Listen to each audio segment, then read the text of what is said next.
This 6-year-old beggar girl tried to kiss a millionaire, but when the millionaire discovers the shocking reason why the girl tried this, he becomes furious, and what's behind it will shock you.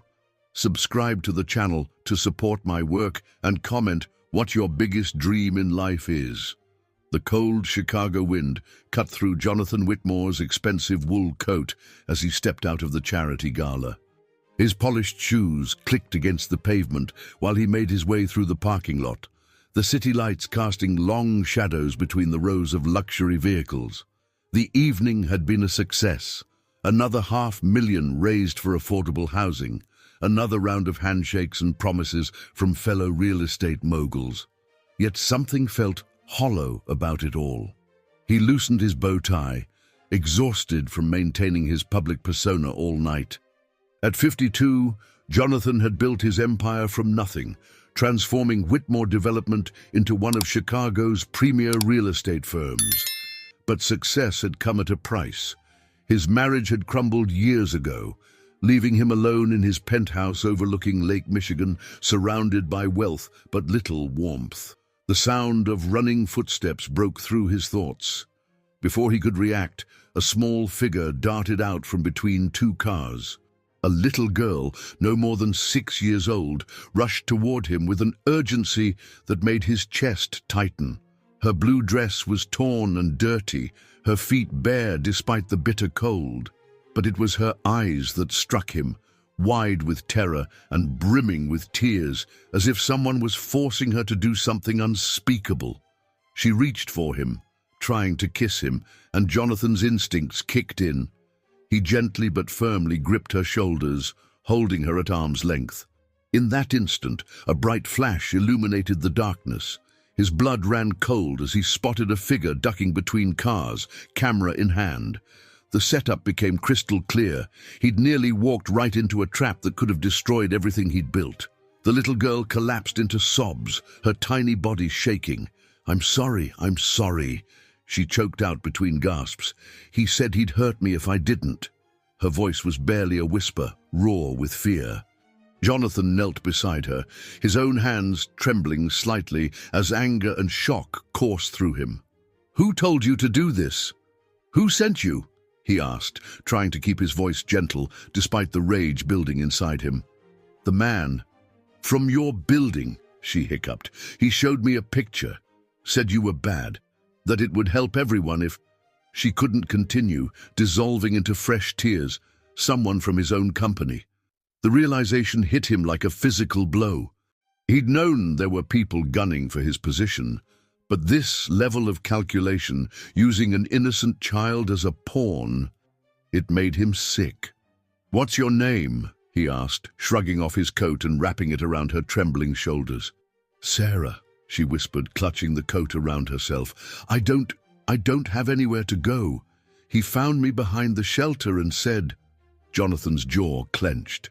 He should call the police, report this attempt at blackmail. But looking at Sarah's terrified face, he knew that would only traumatize her further. She'd clearly been living on the streets, desperate enough that someone had been able to manipulate her into this scheme. A car door slammed nearby, making Sarah jump. She grabbed Jonathan's hand instinctively, her small fingers ice cold against his palm. "Please don't let them hurt me," she begged. 20 years of cutthroat business dealings had taught Jonathan to trust no one, to always suspect ulterior motives. But the raw fear in Sarah's voice struck something deep inside him, cracking the careful walls he'd built around his heart. "Come on," he said, standing up and keeping hold of her hand. "Let's get you somewhere safe and warm. Then we'll figure this out." As they walked to his car, Jonathan's mind raced. Someone wanted to destroy him badly enough to exploit a homeless child. They'd failed tonight, but they wouldn't stop here. He needed to find out who was behind this before they tried again, and before they could harm anyone else. Sarah climbed into the back seat of his Mercedes, his coat still wrapped around her like a blanket. In the rearview mirror, he could see her fighting to keep her eyes open, exhaustion finally overtaking fear. She looked so small, so vulnerable. How many other nights had she spent alone on these cold streets? Jonathan pulled out of the parking lot, hands tight on the steering wheel. He had no idea what he was going to do with a traumatized 6-year-old, but he knew one thing with absolute certainty. Whoever had tried to use her against him was going to regret it deeply. As they drove through the glittering Chicago night, neither of them could have imagined how their lives were about to change, or the storm that was already gathering on the horizon, ready to test them both in ways they never could have expected. The penthouse felt different with Sarah in it. Jonathan stood in his immaculate kitchen, watching as she hungrily devoured the soup and sandwich his housekeeper Maria had quickly prepared before being sent home for the night. The marble countertops and sleek appliances that usually felt like symbols of his success now seemed cold and unwelcoming through a child's eyes. Sarah's bare feet dangled from the high kitchen stool, his coat still draped around her shoulders like a protective shield. She'd barely spoken since they'd arrived, but her eyes darted constantly to the exits, as if expecting danger to burst through at any moment. The sight made something twist painfully in Jonathan's chest. "Would you like some more?" he asked softly, noticing she'd practically licked the bowl clean. She nodded shyly, and he warmed another portion of soup, trying to remember the last time he'd done anything so domestic. Years, probably. As he set the fresh bowl in front of her, his phone buzzed. A text from Marcus Chen, his head of security. "Sir, we have footage from the parking lot cameras. You need to see this immediately." Jonathan's jaw tightened, but he kept his voice calm. "Sarah, would you be okay staying here for a few minutes? I need to make a call in my office. You'll be safe, I promise." She gripped her spoon tighter but nodded, though her shoulders tensed visibly. He walked to his home office, leaving the door open so she could see him, and dialed Marcus. "What did you find?" he demanded quietly. "The man with the camera. We got a clear shot of his face when he was setting up before your arrival. You're not going to like this, sir. It's James Sullivan." Jonathan's free hand clenched into a fist. James Sullivan was his chief financial officer, a man he'd trusted for over a decade. "Are you absolutely certain?" Facial recognition confirms it. There's more. He wasn't working alone. The security footage shows him meeting with someone else earlier in the evening, a woman in a red dress. The angle isn't great, but... "Send me everything," Jonathan interrupted, his mind already racing. A woman in red. He remembered seeing several at the gala, but one in particular stood out. Rebecca Thorne, his recently appointed vice president of operations. She'd been pushing aggressively for more control over company decisions, often challenging his leadership in board meetings. A soft sound from the doorway made him turn. Sarah stood there, trembling slightly, the empty soup bowl clutched in her hands. I didn't want to be alone," she whispered. Jonathan's expression softened immediately. "Come here," he said, pulling out one of his office chairs for her. She climbed into it, curling up small, while he finished his conversation with Marcus. After hanging up, he studied Sarah carefully. She looked marginally better after eating, but exhaustion was written deeply in her face. Her dress, now visible without his coat, was even more tattered than he'd initially realized. "Sarah," he began gently, "can you tell me more about the man who approached you? The one who asked you to do this?" She hugged her knees to her chest. "He was tall, had grey hair. He found me behind St. Mary's shelter 3 days ago, said he'd give me food and new clothes if I helped him." Her voice grew smaller. "He showed me pictures of you. Said you were taking homes away from people, that if I helped trick you, it would make you stop." The description matched James perfectly. Jonathan felt sick. His own CFO had spent days manipulating a homeless child, feeding her lies, all to orchestrate this trap. And for what? His position. The company. "You must have been very scared," he said quietly. Sarah nodded, tears welling up again. "I didn't want to, but I was so hungry, and he said..." She stopped suddenly, fear flashing across her face. "What did he say, Sarah? It's okay, you can tell me." No one will hurt you here. He said he knew where I slept. That if I didn't do it, or if I told anyone, a sob escaped her. I don't want to go back to the streets. Please don't make me go back. Jonathan moved without thinking, kneeling beside her chair. Listen to me carefully, Sarah. You are not going back to the streets. What that man did was wrong, very wrong, and I'm going to make sure he can't hurt you or anyone else ever again. She looked at him with a mix of hope and disbelief that made his heart ache. Promise? I promise. The words came easily, but their weight settled heavily on his shoulders. He had no idea how to care for a child, and the people behind this wouldn't stop just because their first attempt had failed. If anything, they'd be more desperate now. A yawn interrupted his thoughts. Sarah was fighting to keep her eyes open, swaying slightly in the chair. It had to be well past midnight. Come on, he said, standing. You need sleep. We can figure everything else out tomorrow. He led her to one of his guest rooms, where Maria had already turned down the bed and left out one of his old t-shirts for her to sleep in. The shirt swallowed her tiny frame, making her look even smaller and more vulnerable. I'll be right down the hall if you need anything, he told her as she climbed into bed. Just call out, okay? She nodded, already half asleep. But as he turned to leave, her small voice stopped him. Uncle John? The nickname caught him off guard. Yes, thank you for not being bad like they said. Something inside him cracked at those simple words. Good night, Sarah, he managed, his voice rough with emotion. Back in his office, Jonathan stared at the security footage Marcus had sent, studying the grainy images of James and the woman in red. He'd built his company from nothing, fighting his way to the top of Chicago's ruthless real estate market. He knew how to handle threats, manipulation, and betrayal. But this was different. They'd crossed a line by involving Sarah, and while he didn't know exactly what role he was supposed to play in her life now, he knew one thing with absolute certainty. He would protect her, whatever it took. His phone buzzed again. An email from an anonymous account. The subject line made his blood run cold. The girl was just the beginning. When he opened it, a single image appeared, a photo taken through his penthouse windows just minutes ago, showing him talking to Sarah in his office. Below it, one line of text. Children should be with their real families, shouldn't they, Mr. Whitmore? Jonathan's hands shook as he deleted the email. They were watching. Even here, they were watching. And somehow they knew something about Sarah, something he didn't yet understand. In the guest room, Sarah slept fitfully, unaware of the forces gathering around them both. And in his office, Jonathan Whitmore began to plan.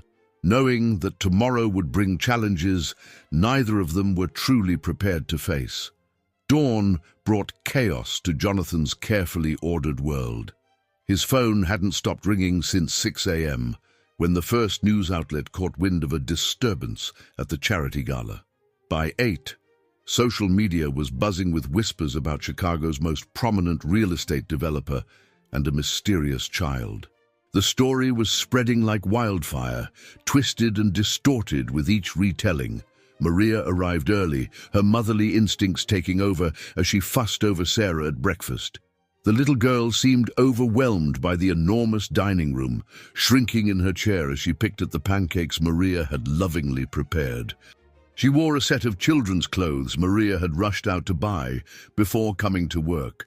Simple jeans and a warm sweater that made her look almost normal if you couldn't see the lingering fear in her eyes. Jonathan sat at his desk, phone pressed to his ear, trying to contain the damage. Listen carefully, David, he growled to his PR manager. I don't care what it takes. Shut down any story that mentions the girl. No comments, no confirmations, nothing. He glanced through his office doorway at Sarah, who was now helping Maria clear the breakfast dishes, her small hands careful with each plate. And find out who's feeding these rumors to the press. The elevator chimed, announcing Marcus Chen's arrival. The head of security looked haggard, as if he hadn't slept. Sir, we have a situation. James Sullivan didn't show up for work this morning. His office has been cleared out. Files deleted, computer wiped clean. He's gone. Jonathan's grip tightened on his phone. Find him. There's more, Marcus continued, his expression grim. Rebecca Thorne is calling an emergency board meeting for this afternoon. She's claiming concerns about your judgment and fitness to lead the company. A knock at the office door interrupted them. Maria stood there, wringing her hands. Mr. Whitmore, there's something you need to see. The girl, Sarah, she's acting strange. Jonathan followed Maria to the living room, where Sarah stood frozen in front of the television. On screen, a news anchor was speaking over a grainy photo of a woman. Missing person case from 6 years ago has resurfaced. Elizabeth Carter disappeared with her 6-month-old daughter following a custody dispute. Neither has been seen since. The photo showed a woman with Sarah's same delicate features and dark hair. The resemblance was unmistakable. "That's my mommy," Sarah whispered, touching the screen. "But they took me away from her. The bad people said she couldn't keep me safe." Jonathan's world tilted on its axis. "Sarah, what do you remember about your mother? About what happened?" She shook her head, tears forming. "It's all mixed up. I remember being with her, and then being somewhere else with different people. They said she was gone, that she left me. But she wouldn't leave me. She promised." Marcus was already on his phone, accessing databases. Elizabeth Carter, age 31, at time of disappearance, worked as a legal secretary at... Oh, God. He looked up at Jonathan. "At Thorne and Associates, Rebecca Thorne's family law firm." The pieces started falling into place with sickening clarity. "Sarah, did you ever meet Rebecca Thorne? A woman with red hair who might have known your mother?" Sarah's face went pale. She backed away, bumping into the couch. "She's the one who took me away. She said Mommy was sick, that she couldn't take care of me. But she lied. She always lies." Jonathan felt the floor dropping out from under him. Rebecca Thorne had been involved in Sarah's disappearance 6 years ago. Now she was trying to use the girl to destroy him. But why? What was the connection? His phone buzzed, another anonymous email. This time, the message was longer. "You should ask your brother about Elizabeth Carter. He remembers her well. After all, he's the one who helped hide her." Jonathan hadn't spoken to his brother Michael in over 20 years, not since their bitter falling out over the family business. Michael had walked away, disappearing into a life of small-time legal work in different cities.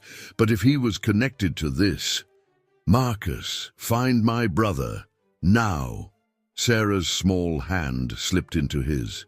"Uncle John, are the bad people coming back for me?" He squeezed her hand gently, even as his mind raced through implications and possibilities. "No, Sarah, I won't let them." But even as he said the words, he knew this was bigger than a simple corporate takeover attempt. The truth about Sarah's past, and his own family's involvement in it, was a tangled web he was only beginning to unravel. Maria appeared with a cup of tea for Sarah, her kind face worried. "The poor angel needs rest. All this excitement isn't good for her." She was right. Sarah's eyes were red-rimmed, and she swayed slightly with exhaustion. The emotional toll of the morning was clearly overwhelming her. "Come on," Jonathan said softly. "Let's get you lying down for a bit." As he led Sarah to her room, his phone buzzed again. A text from an unknown number. "Check the safe in your brother's old office. Elizabeth left something there for her daughter. If you want to protect Sarah, you'll find it before Rebecca does." In her room, Sarah crawled into bed, still fully dressed, clutching a teddy bear Maria had bought her. "Will you stay until I fall asleep?" she asked in a small voice. Jonathan sat on the edge of the bed, his mind spinning with questions, but his voice steady. "Of course." As Sarah drifted off, he studied her face, so like her mother's in the news photo. What had happened to Elizabeth Carter? What did his brother have to do with it? And most importantly, what was Rebecca Thorne's endgame? The old office they mentioned was in his family's first building, now abandoned and scheduled for demolition. He hadn't been there in decades, hadn't even thought about the old safe behind his father's portrait. But if answers were there, answers that could protect Sarah, he had to try. The demolition was scheduled for tomorrow. Whatever secrets that safe held would soon be buried under tons of rubble. "Marcus," he texted one-handed, his other hand resting protectively on Sarah's small shoulder. "Get me into the old Carter building. Tonight." The reply came instantly. "Already on it. But sir, there's something else you should know. Rebecca Thorne just called an emergency press conference for this afternoon. She's claiming to have evidence of criminal activity in your past dealings. And she's specifically mentioning Elizabeth Carter's case." Jonathan looked down at Sarah's sleeping face, so peaceful despite everything. He had until this afternoon to uncover the truth. About Elizabeth, about his brother, about whatever game Rebecca was playing. And he had to do it all while protecting a little girl who had already lost too much. Outside the penthouse windows, storm clouds gathered over Chicago, as if nature itself was preparing for the battle to come. In her sleep, Sarah whimpered and curled closer to Jonathan's side, seeking safety. He had built his empire by being ruthless when necessary. But now, watching this vulnerable child trust him so completely, he knew that everything was about to change. The question was, would he be strong enough to protect them both from what was coming?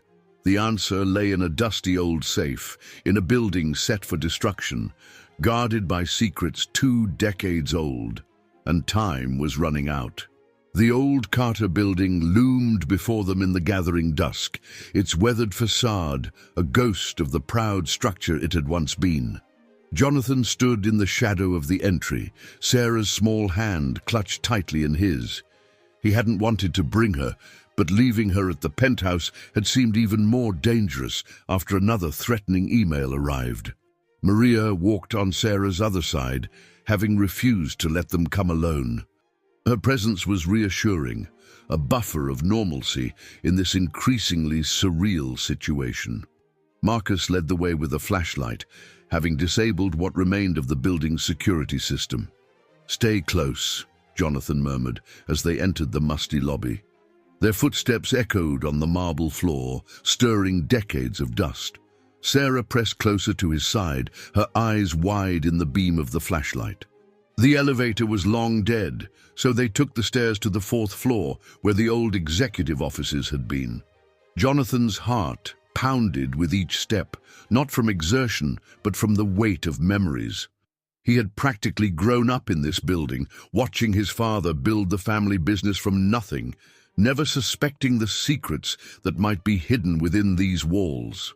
The door to his brother's former office was still there, the brass nameplate tarnished but readable. Michael Whitmore, Legal Department. Inside, the room was a time capsule. Sheets draped the furniture, but the layout was exactly as he remembered. The portrait of their father still hung behind the desk, hiding the wall, safe. "Uncle John," Sarah's voice quavered. "I don't like this place. It feels sad." He squeezed her hand. "We won't be long. I just need to check something." Marcus helped him lift the heavy portrait down. The safe was there, its combination lock gathering dust. Jonathan's fingers moved automatically, dialing the numbers he'd memorized as a child. Their father's birthday, the year the company was founded, the day their mother died. The mechanism clicked. Inside was a single manila envelope, sealed and marked with the name Sarah Carter. His hands shook as he opened it. Inside were documents, birth certificates, legal papers, photographs, and a letter written in a delicate hand.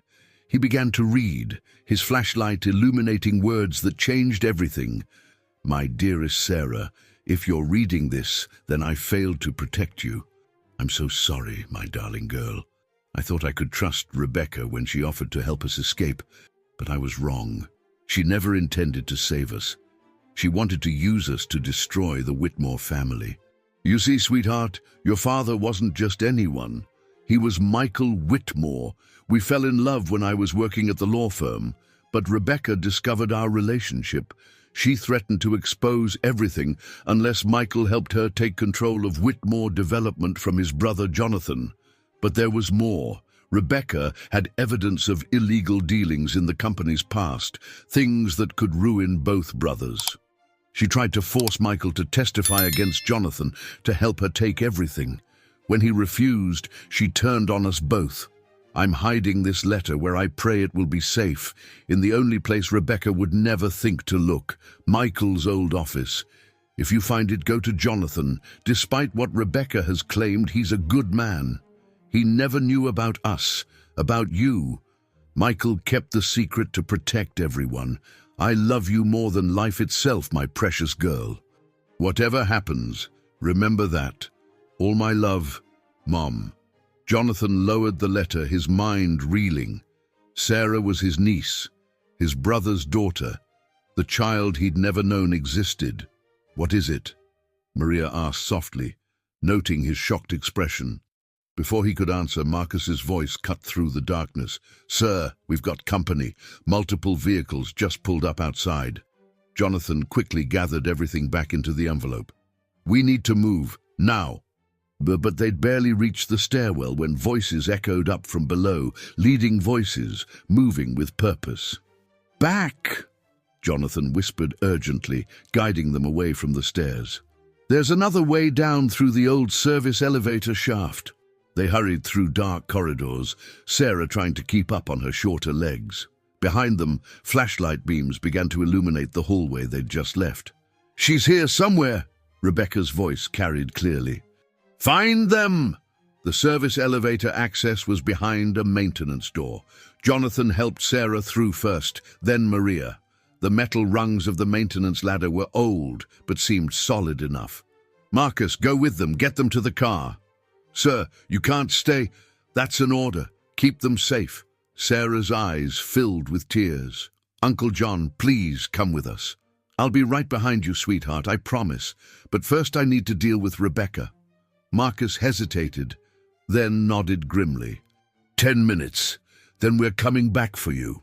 Jonathan watched them start their descent, making sure Sarah was safely between Maria and Marcus. Then he turned back toward the approaching voices, the envelope clutched in his hand like a weapon. Rebecca Thorne stood in the hallway, flanked by 2 men who were obviously not lawyers. Her red hair gleamed in the harsh beam of her flashlight. Jonathan, she said smoothly, I had a feeling you'd figure it out eventually. Though I must admit I didn't expect you to bring the girl here. That was foolish. Why Rebecca? Why spend 6 years trying to destroy my family? She laughed, but there was no humor in it. Your family destroyed itself, Jonathan. Your father's illegal dealings, Michael's secrets, your own blind ambition. I just helped things along. By separating a mother from her child, by forcing an innocent girl to live on the streets. Elizabeth made her choice when she refused to cooperate. And Sarah, Rebecca's smile turned cruel. Sarah was supposed to be my insurance policy. Instead, she led me right to the evidence I've spent years searching for. She gestured to her men. Get the envelope. We'll deal with him after. Jonathan backed away, his mind racing. He needed to give Sarah and the others more time to get clear of the building. You know the demolition is scheduled for tomorrow. Whatever evidence you think you have will be buried forever. The demolition has been moved up. In fact, she checked her watch, the charges are already set. We have about 15 minutes before this entire building comes down. Just enough time to get what I want and leave you to be another tragic victim of a construction accident. Jonathan's blood ran cold. He could hear Sarah's voice echoing up the elevator shaft, growing fainter as they descended. He had to keep Rebecca talking, keep her focus on him. You won't get away with this. I already have. Your brother disappeared years ago. Elizabeth is gone. Sarah was just a homeless child you took in out of guilt. Who's going to question it when your body is found in the wreckage of your family's old building? They'll call it poetic justice. One of her men lunged for the envelope. Jonathan dodged, but the second man caught him from behind. The envelope fell, spilling its contents across the dusty floor. Rebecca bent to collect the scattered papers, her smile triumphant. At last, Proof of everything, the fraud, the cover-ups, even Michael's confession about Sarah. Once this goes public, Whitmore Development will be mine. A small sound made them all freeze, a child's sob echoing up the elevator shaft. Rebecca's smile widened. It seems your precious niece came back for you. How touching and tragic. Jonathan fought against the man holding him, desperate now. Sarah was supposed to be safely away, not back in danger. He could hear her voice getting closer, climbing back up against Marcus's protests. "You're right about one thing, Rebecca," he said, playing his last card. "This is tragic, but not for me." Before she could react, he yanked free and lunged for the papers in her hand. They struggled, documents flying everywhere. Behind them, Sarah's voice grew closer. The building's ancient structure groaned ominously around them. Rebecca's 15 minutes were almost up. And somewhere in the darkness, Sarah was climbing back toward danger, unwilling to leave her uncle behind. Time was running out for all of them. The old building shuddered, dust raining down from the ceiling as the first tremors of the demolition charges began. Jonathan wrestled with Rebecca over the documents, both of them ignoring the danger as decades of secrets scattered across the floor. Her two men moved to intervene, but another ominous groan from the building's structure made them hesitate. "Uncle John!" Sarah's voice was closer now, full of fear and determination. The sound broke his concentration for just a moment, long enough for Rebecca to drive her knee into his stomach. He stumbled back, winded, as she snatched up the papers. "It's over, Jonathan," she snarled, backing toward the stairwell. "In 10 minutes, this building comes down with you and that meddlesome child inside it. A tragic accident that will finally give me everything I deserve." The floor trembled again. Cracks began spreading across the ceiling like spider webs. From the elevator shaft came the sound of metal groaning, followed by Marcus's voice shouting urgently at Sarah to stop climbing. "She's just a child," Jonathan pleaded, his voice rough. "Whatever you want from me, she's innocent in all this." Rebecca's laugh was hollow. "Innocent? She's a Whitmore. Your blood. The same corrupt, privileged blood that let your family take everything from me. My father spent 30 years building his law firm until your father's schemes destroyed him. I was supposed to inherit his legacy. Instead, I watched him drink himself to death while your family's empire grew." Understanding dawned. "That's what this has always been about. Not the company. Revenge. The company is just a bonus. Destroying your family, now that's priceless. And using Michael's own daughter to do it?" Her smile was vicious. Perfect poetry. Another violent shudder ran through the building. One of Rebecca's men grabbed her arm. "Ms. Thorne, we need to go. Now." She nodded, but her eyes stayed locked on Jonathan. "Goodbye, Jonathan. Give my regards to your brother in hell." They fled toward the stairs, leaving him alone in the crumbling corridor. The elevator shaft echoed with the sounds of Sarah still climbing. Marcus's increasingly desperate attempts to stop her nearly drowned out by the building's death throes. Jonathan ran to the shaft, peering down into the darkness. The maintenance ladder was ancient, rusted in places. Sarah was about 20 feet below, climbing steadily despite Marcus's attempts to reach her from below. "Sarah, stop! The building's coming down! You need to go back! I won't leave you!" Her voice was thick with tears but determined. "You promised you wouldn't leave me like Mommy did." The words hit him like a physical blow. Of course. After losing her mother, being abandoned to the streets, how could she trust that he would follow? She'd rather climb into danger than face being left alone again. More debris rained down. The ladder groaned ominously. Below, Marcus had stopped trying to grab Sarah and was now attempting to position himself to catch her if she fell. Jonathan made his decision.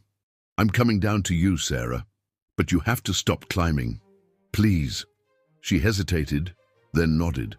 He could see her small form clinging to the ladder, shaking. The first rung nearly gave way under his weight. Moving as quickly as he dared, Jonathan began descending. Each step could be the one that sent them both plummeting.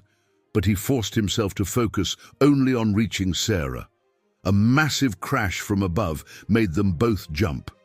Part of the shaft wall had collapsed, sending chunks of concrete tumbling past them into the darkness. "Uncle John!" Sarah screamed as the ladder shuddered violently. "Hold on, sweetheart, I'm almost there." 3 more rungs. 2. 1. He reached her just as another section of wall gave way. Sarah released her death grip on the ladder and practically leaped into his arms, nearly sending them both off the narrow maintenance platform. "I've got you," he whispered, holding her tight. "I've got you." Marcus's voice echoed up urgently. "Sir, we have maybe 2 minutes before the main charges blow. You need to move." Jonathan looked down. The shaft stretched another 4 stories below them, the ladder disappearing into darkness. Even if it held, they'd never make it down in time. But there, half a level below their current position, an access door led to what had once been a service corridor, if it wasn't blocked. "Sarah, honey, I need you to hold on to me very tight. Can you do that?" She nodded against his chest, her small arms wrapping around his neck. Taking a deep breath, Jonathan began climbing down and sideways, testing each rung before trusting it with their combined weight. The door was just out of reach. The building shook more violently. Above them, the shaft was filling with smoke and debris. They were out of time. "Marcus!" Jonathan called down. "Get Maria out! That's an order!" "But, sir, now! We'll find another way!" He heard Marcus's reluctant retreat, felt Sarah's arms tighten around him. The door was still just beyond his reach. If he stretched any further, they'd fall. Sarah's voice was small but steady in his ear. "We can do it, Uncle John. Together. Together." The word gave him strength. Gritting his teeth, Jonathan made one final lunge for the door handle. His fingers caught it just as the ladder finally gave way, tearing free from the wall with a screech of metal. They swung wildly over the abyss, saved only by his grip on the handle. Sarah clung to him, not making a sound. With every ounce of strength he had left, Jonathan pulled them toward the door until his feet found purchase on the narrow ledge. The door was stuck. Of course it was stuck. He shifted Sarah to one arm, ignoring the burning in his muscles, and slammed his shoulder against the rusted metal. Once, twice. On the 3rd try, it burst open. They tumbled through just as a massive explosion rocked the building. Jonathan rolled, curling his body around Sarah as debris rained down around them. The corridor was filled with choking dust and darkness. When the initial blast subsided, he could hear Sarah coughing in his arms. "Are you hurt?" "No," she whispered. "Are you?" "No." It was probably a lie. His shoulder felt like it was on fire, but it didn't matter. They were alive, for now. The service corridor stretched into darkness in both directions. Another explosion shook the building, closer this time. They had to move. "Sarah, I need you to be very brave for a little longer. Can you do that?" She nodded against his chest. "I'm not scared when I'm with you." The simple trust in her voice made his throat tight. Standing carefully, Jonathan lifted Sarah into his arms. "Then let's get out of here, together." They began making their way down the corridor, guided only by the weak beam of his phone's flashlight. Behind them, the building continued to collapse. Ahead lay darkness and uncertainty. But for the first time since this nightmare began, Jonathan felt something like hope. Sarah was his blood, his family, and he would move heaven and earth to get her to safety. The sound of crumbling concrete grew louder. They had minutes, maybe less, to find a way out. Somewhere in the darkness, Rebecca was probably already spreading her poisonous version of events, turning the city against them. None of that mattered. The only thing that mattered was the small girl in his arms, trusting him completely to lead them through the darkness to safety. He just prayed he could live up to that trust. The service corridor seemed endless, stretching through the dying building like an artery in a failing heart. Jonathan's phone flashlight cast weak shadows as they moved forward. Sarah's arms wrapped tightly around his neck. His shoulder screamed in protest with each step, but he refused to slow down. The sounds of destruction grew closer, concrete and steel giving way floor by floor. "Uncle John," Sarah whispered against his neck. "I hear water." He paused, listening. She was right. Beneath the thunderous collapse of the building, there was a steady rushing sound. The old maintenance tunnels. They had to connect to the city's underground system. It was their only chance. "Smart girl," he murmured, adjusting his grip on her. "Hold on tight." They followed the sound, the corridor sloping gradually downward. The air grew damper, the walls slick with moisture. Another explosion rocked the building, closer this time, sending tremors through the floor beneath their feet. The corridor ended abruptly at a heavy metal door. Jonathan set Sarah down carefully, trying not to wince as he tested the handle, locked naturally. "Stand back, sweetheart." He threw his weight against the door once, twice, 3 times. On the 4th try, the ancient lock gave way with a screech of protesting metal. Cold, damp air rushed in, carrying the strong smell of the underground. The door opened onto a narrow maintenance walkway running alongside a fast-moving water channel, part of Chicago's old storm drain system. The space was tight, barely wide enough for an adult to walk sideways, with a rusted railing the only barrier between them and the rushing water below. Sarah pressed closer to his side, her small hand finding his. "I'm scared." "I know, but we can do this. Together, remember." She nodded bravely, though her hand trembled in his. They began inching along the walkway, Jonathan keeping Sarah pressed firmly against the wall, away from the edge. His phone's flashlight beam caught glimpses of other tunnels branching off, a maze of underground passages that could lead anywhere or nowhere. The building above them groaned, a deep terminal sound. Dust and small debris rained down through gaps in the ceiling. They had to move faster. Suddenly, Sarah stumbled, her foot catching on an uneven section of walkway. Jonathan's heart stopped as she pitched forward toward the railing. He lunged, catching her around the waist and pulling her back against him so hard they both fell backward against the wall. "I've got you," he gasped, his heart thundering. "I've got you." Sarah burst into tears, the fear and exhaustion finally overwhelming her. "I want my mommy," she sobbed. "I want to go home." Jonathan held her close, his own eyes burning. "I know, sweetheart, I know." "Dee." A noise behind them made them both freeze, footsteps on metal echoing over the rush of water. Someone else had found the maintenance tunnels. "This way," a man's voice carried faintly. "They have to be down here somewhere." Rebecca's men. They must have split up, some following them while others helped her escape.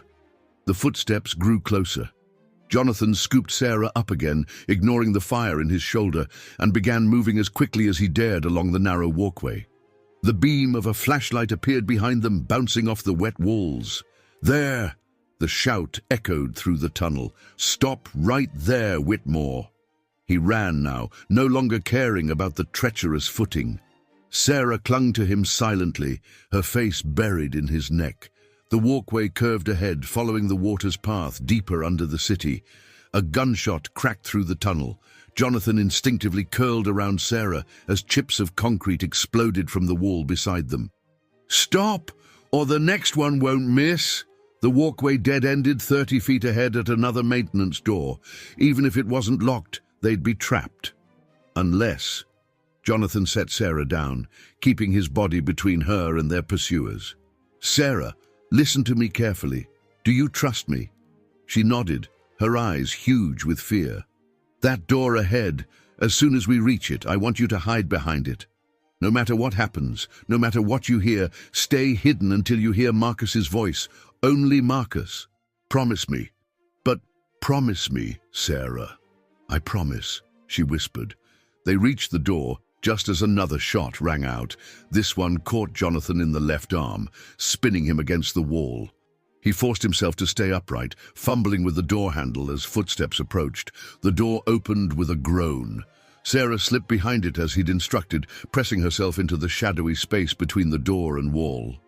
"Remember your promise," he whispered, and pulled the door shut between them. Jonathan turned to face his pursuers, his injured arm hanging useless at his side. Two men emerged from the curve of the tunnel, their flashlight beams nearly blinding him. One held a gun trained steadily on his chest. "Where's the girl?" the armed man demanded. "Safe, away from you." "This can end two ways," the second man said. "Tell us where she is. Hand over any evidence you took from the building, and maybe you walk out of here. Otherwise—" He shrugged meaningfully. Behind the door, Jonathan could hear Sarah's tiny, frightened breaths. He had to keep their attention on him. "You really think Rebecca's going to let any of us walk away? We know too much. The minute you deliver what she wants, you'll join me at the bottom of that channel." The men exchanged glances. A seed of doubt planted. "She's using you," Jonathan pressed, "just like she used my brother, just like she used that innocent little girl. How many people has she destroyed in her quest for revenge?" "Shut up," the gunman snapped, but his weapon wavered slightly. The building above shuddered again, more violently than before. Chunks of ceiling crashed into the water channel behind them. The whole tunnel system could come down any minute. "You have a choice," Jonathan said, his voice steady despite the pain radiating from his arm. "Help me protect an innocent child, or die down here as part of Rebecca's collateral damage. Choose quickly." Another massive explosion rocked the tunnel. The armed man stumbled, his shot going wide. In that moment of chaos, Jonathan heard the most beautiful sound in the world, Marcus's voice, echoing from a connecting tunnel behind them. "Chicago PD, drop your weapons." The maintenance tunnel flooded with light as police officers emerged from multiple directions, weapons drawn. Marcus was at their head, his face grim with determination. Rebecca's men surrendered without a fight, all loyalty evaporating in the face of real consequences. As they were being handcuffed, Jonathan yanked open the door. "Sarah?" She flew into his arms, nearly knocking him over despite his injuries. "You're hurt," she cried, seeing the blood on his sleeve. "Just a scratch," he lied, holding her close with his good arm. "You were so brave, sweetheart, so brave." Marcus approached them, relief evident on his face. The building's completely down.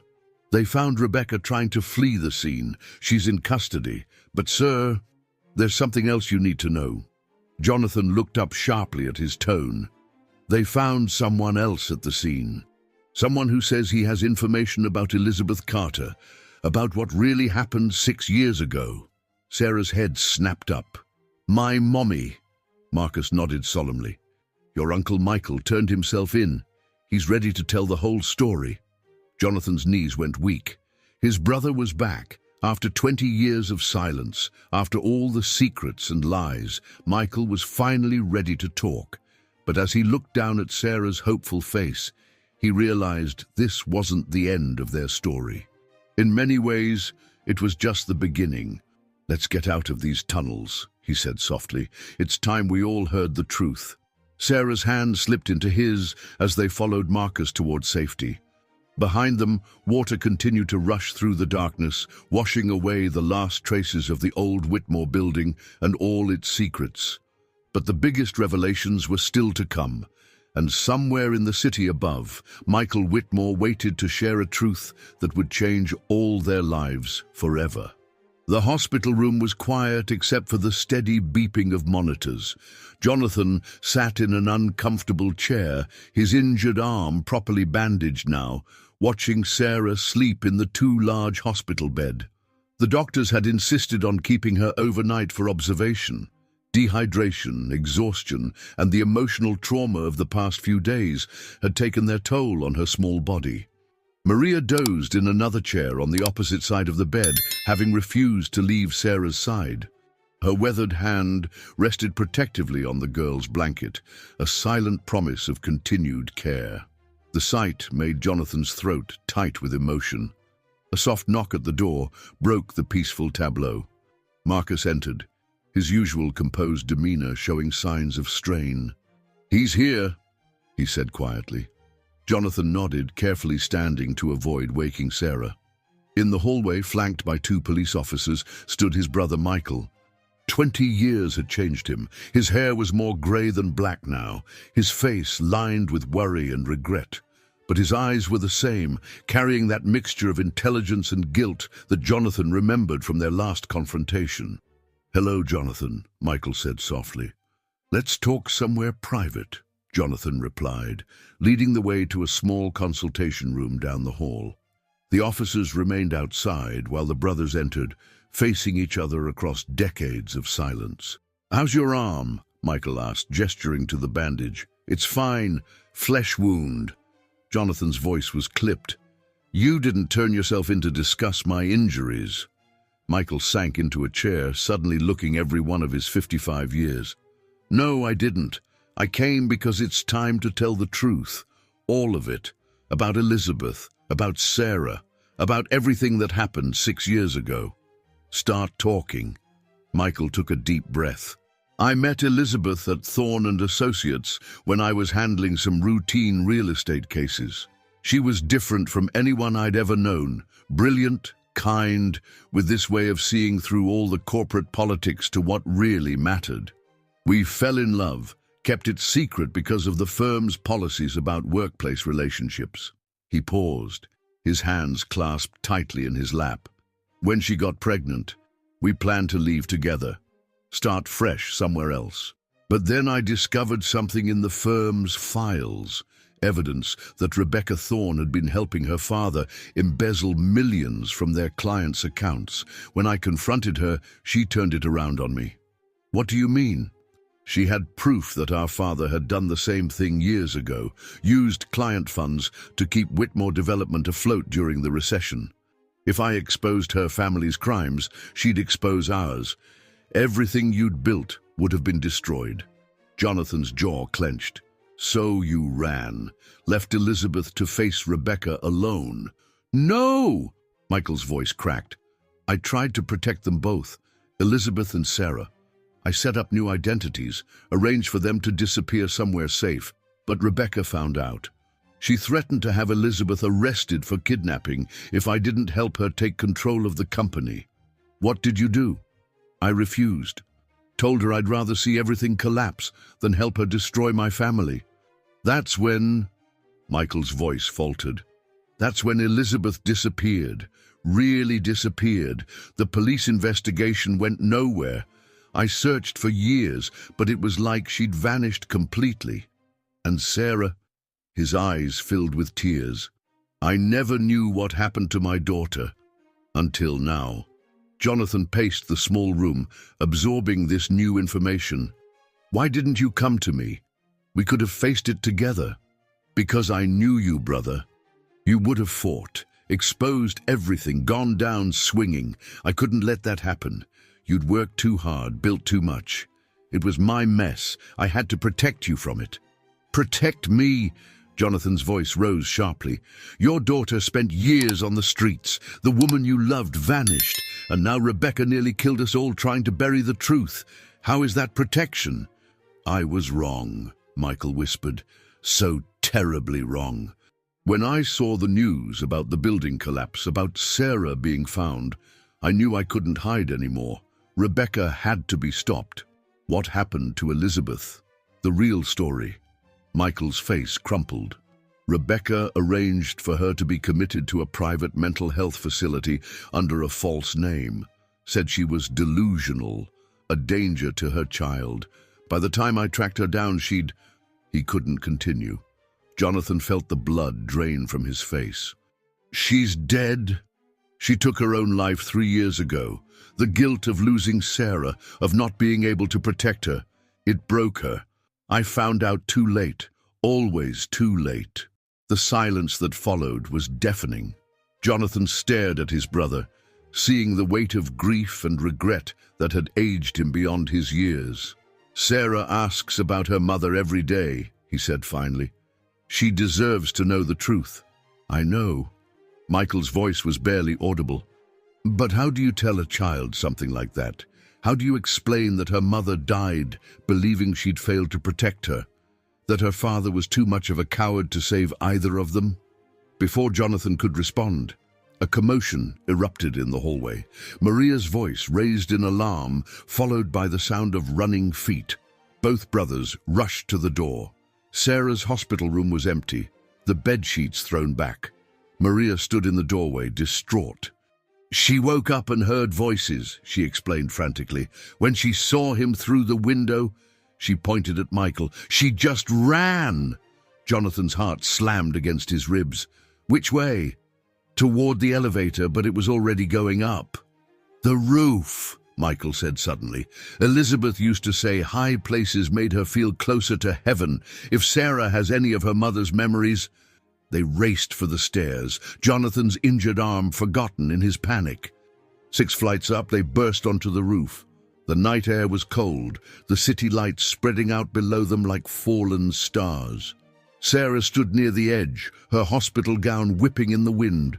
She turned at their approach, her face wet with tears. "You're my daddy," she said to Michael, her voice trembling. "I remember your picture, the one Mommy kept hidden in her special box." Michael took a step forward, then stopped as she backed away. "Sarah, please, come away from the edge. Where is she? Where's my mommy? You have to know." The desperation in her voice was heartbreaking. "Sarah," Jonathan said softly, moving slowly toward her. "Remember what I promised you, that I'd never let anyone hurt you again. That includes the truth, even when it's painful. Please come away from the edge and we'll tell you everything." She looked between the brothers, her small frame shaking with emotion. "You promise? No more secrets?" "No more secrets," Jonathan assured her. "Your father came back to make things right, to tell the truth about your mother, about everything. She loved you so much," Michael added, his voice breaking. "Everything she did, everything I failed to do, it was all to protect you." Sarah's lower lip trembled. "I remember her singing to me when I was little. She said angels watch over good little girls. Is she an angel now?" The question hung in the cold night air like a physical thing. Michael seemed unable to speak, tears streaming down his face. It was Jonathan who moved forward, closing the distance between himself and Sarah. "Yes, sweetheart, your mommy is an angel now, and she's been watching over you all this time, leading you back to your family, back to people who love you and will never let you be alone again." Sarah looked up at him, really looked at him, with eyes so like her mother's. Then she launched herself into his arms, sobbing. He held her tightly, feeling her small heart racing against his chest. Michael approached cautiously, his hand shaking as he reached out to touch his daughter's hair. She didn't pull away.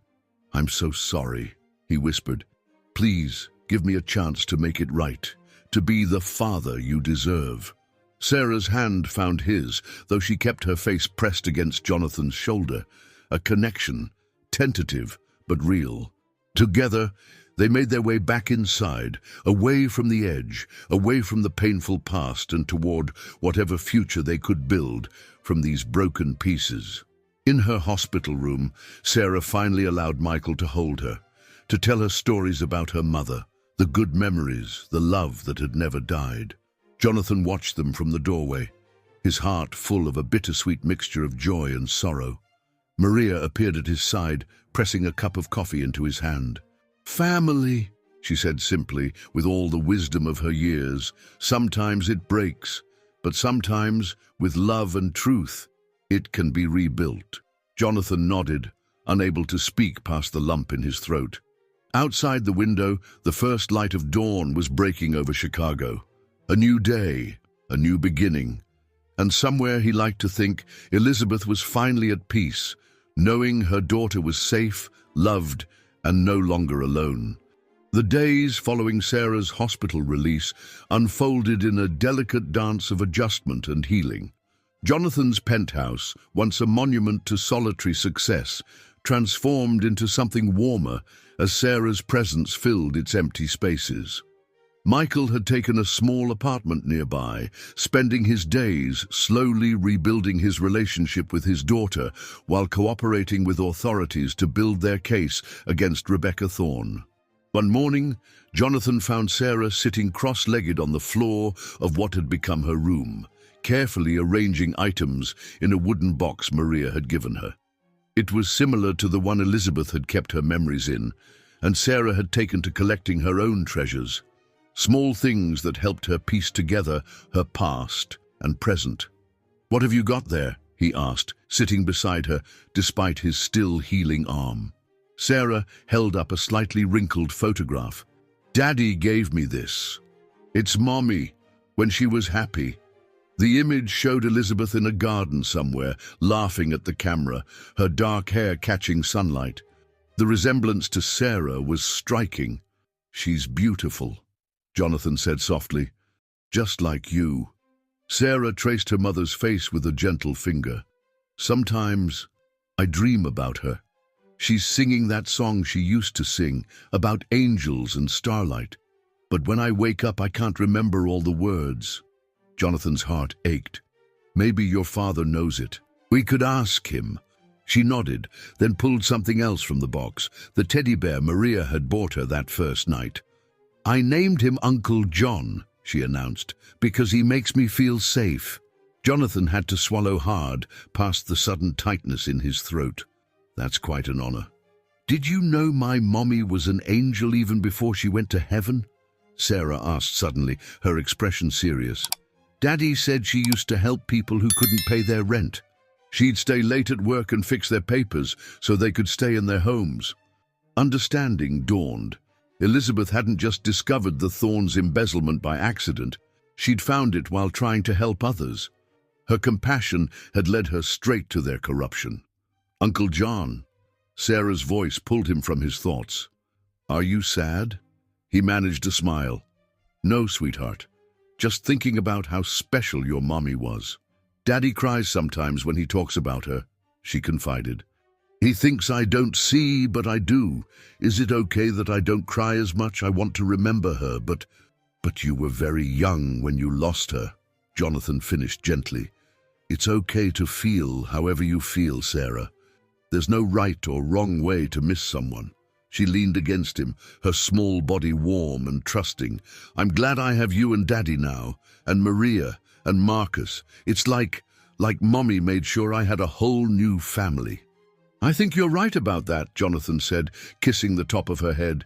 "Your mother loved you so much. She made sure you'd find your way back to people who would love you too." A knock at the door interrupted them. Michael stood there, looking uncertain as always, still not quite comfortable in this new reality they were building. "Ready for lunch?" he asked Sarah. Their daily lunches had become a ritual, a time for father and daughter to slowly bridge the years between them. Sarah carefully returned her treasures to the box before standing. "Can Uncle John come too?" The brothers' eyes met over her head. There was still so much unresolved between them. Years of silence, misunderstandings, and buried pain. But they were trying for Sarah's sake and maybe for their own. "Of course he can," Michael said. "If he wants to." Jonathan nodded. "I'd like that." As they headed out, Maria appeared with Sarah's coat. The housekeeper had become something between a grandmother and guardian angel to them all, her steady presence helping to smooth the rough edges of their newly formed family.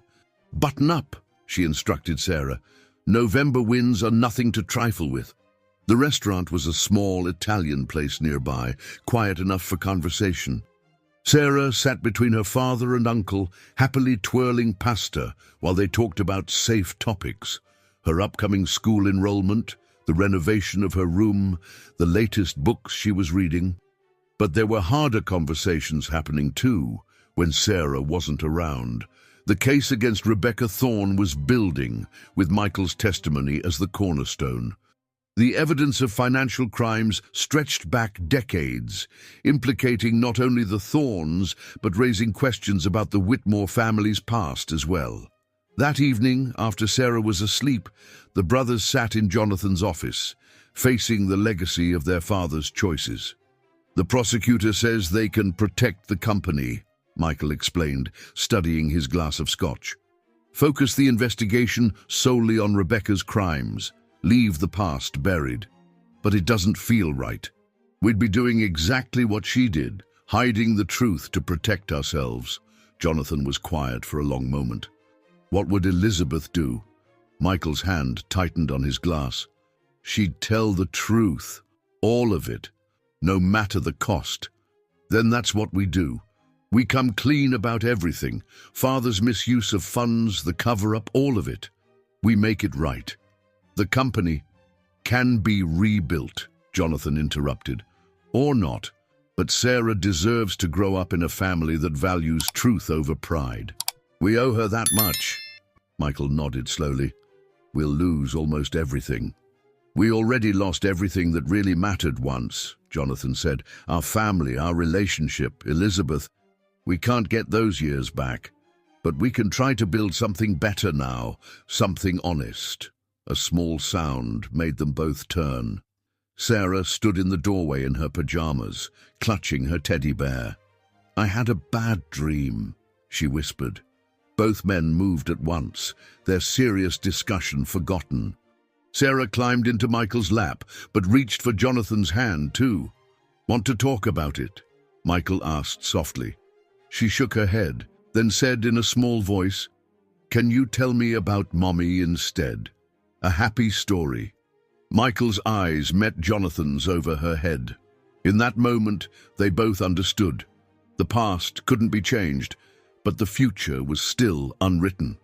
And Sarah was that future, the best of Elizabeth living on in her daughter's smile, her curiosity, her capacity for love despite everything she'd lost.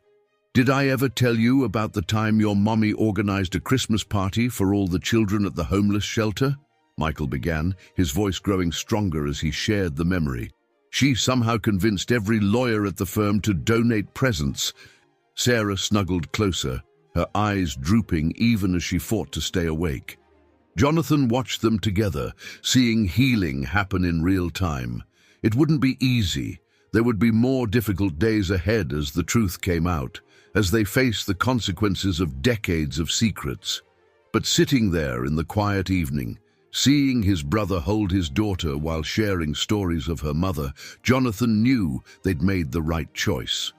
The truth might cost them their fortune, their reputation, everything they'd thought mattered. But they'd gained something far more precious, a chance to be the family Elizabeth had always believed they could be, a chance to show Sarah that love and truth were stronger than fear and secrets.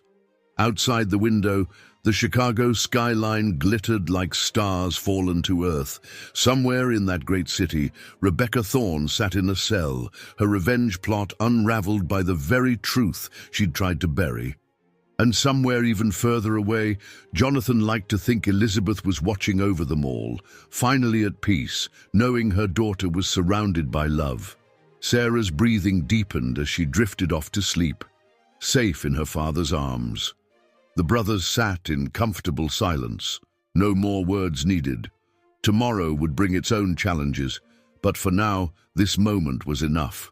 This quiet healing, this gentle reconstruction of what had been broken.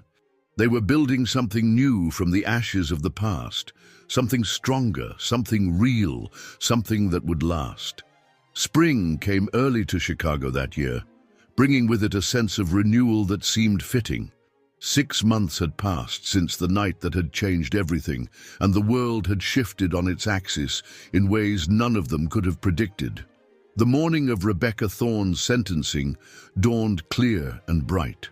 Jonathan stood in front of his closet adjusting his tie when Sarah appeared in his doorway. She wore the new dress Maria had helped her pick out, her dark hair neatly braided. "You look beautiful," he said, kneeling to her level despite his early morning stiffness. The wound in his arm had healed, but he still felt it sometimes, a reminder of that night in the tunnels. "Is she going to jail?" Sarah asked directly. In the months since finding her way back to her family, she'd grown more confident, more willing to voice her questions and fears.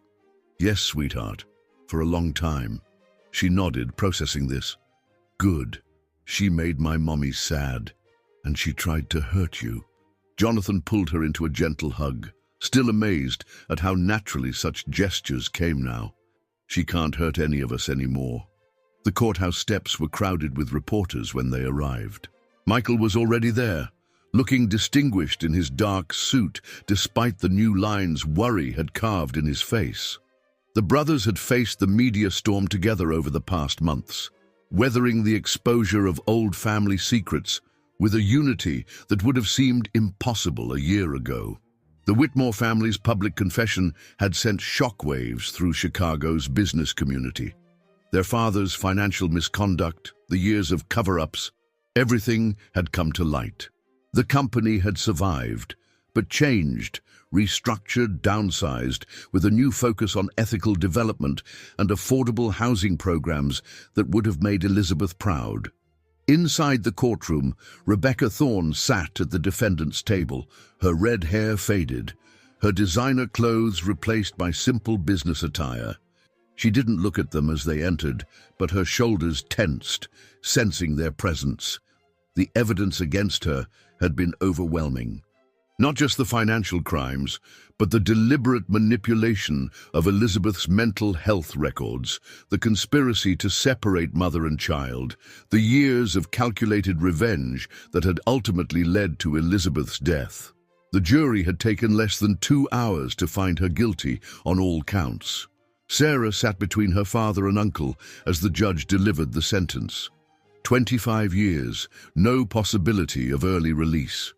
As the guards led Rebecca away, she finally turned, her eyes meeting Sarah's for a brief moment. But whatever she saw in the child's steady gaze made her flinch and look away first. "It's over," Michael said quietly as they left the courthouse, his hand protective on Sarah's shoulder. "Really over." But it wasn't an ending. It was a beginning. That afternoon they gathered in Jonathan's penthouse, not for mourning, but for celebration. Maria had outdone herself, preparing all of Sarah's favorite foods. Marcus was there with his wife, the security chief, having become part of their extended family. Even some of the shelter workers who had known Sarah during her time on the streets came to share in the joy of seeing her flourish in her new life. The biggest surprise came when Michael cleared his throat and asked for everyone's attention. "Sarah," he said, his voice thick with emotion, "I have something for you." He pulled out a small blue velvet box.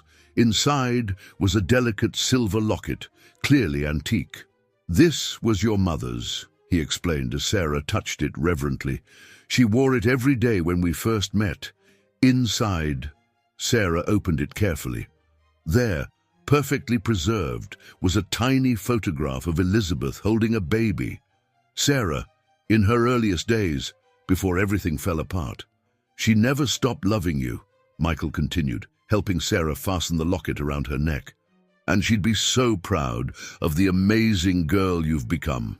Sarah's fingers traced the locket, her eyes bright with tears. Then she did something that left everyone in the room breathless. She hugged Michael. Truly hugged him, for the first time since finding him again. "I love you, Daddy," she whispered, Michael's arms wrapped around her, his own tears falling freely now. "I love you too, my brave girl, so much." Jonathan watched them, his heart full. The past months hadn't been easy. There had been nightmares, therapy sessions, difficult questions and harder answers. Sarah was healing, but slowly, learning to trust that this newfound security wouldn't be snatched away again. Later that evening, as the party wound down, Jonathan found Sarah on the balcony. She stood on her tiptoes, looking out over the city while holding her teddy bear. "Uncle John," she said without turning, "do you think Mommy can see us from heaven?" He joined her at the railing. "I do. I think she's watching right now, smiling because her little girl is safe and loved." Sarah was quiet for a moment, then said, "I wish she could have met you. Really met you, I mean. She would have liked you. I wish I could have met her too." Jonathan meant it sincerely. Elizabeth's strength and compassion lived on in her daughter, a legacy more precious than any fortune. Michael appeared in the doorway, carrying Sarah's favorite blanket. The spring evening was turning cool, but none of them wanted to go inside just yet.